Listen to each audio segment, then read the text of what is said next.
The president's been taking the heat from fellow Democrats who insist he's not doing enough to combat climate change. And they were disappointed with no announcement of a climate emergency or executive action, only a repetition of the threat that he'll take action if Congress doesn't. This is an emergency, and I will look at it that way. I said last week, and I'll say it again loud and clear. As president, I'll use my executive powers to combat the climate crisis in the absence of congressional action. The problem in Congress essentially lies in the Senate, in particular one of the president's own party, Joe Manchin, who's pulled out of negotiations over climate legislation.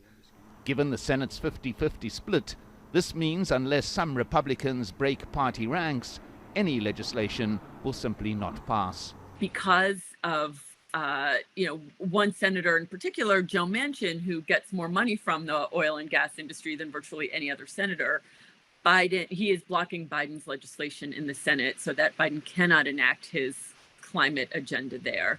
The site of the president's speech was carefully chosen.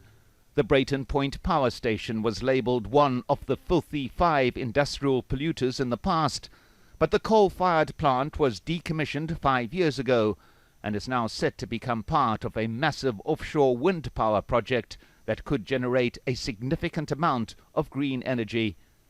And the president listed what he views as his administration's successors, including the most recent. Today, we began the process to develop wind power in the Gulf of Mexico as well for the first time. A real opportunity to power millions of additional homes from wind.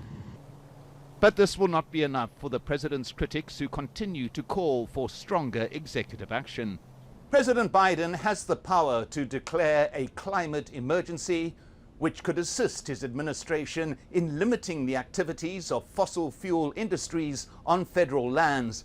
But this in turn could lead to the administration being involved in long, drawn-out battles in the courts. Thank you. The president has confirmed his administration's message that executive action remains on the table, but while the delay in execution continues, there's a real danger that this could become another perceived Biden failure that voters would note at the midterm polls. Hanna, Al Jazeera, Washington.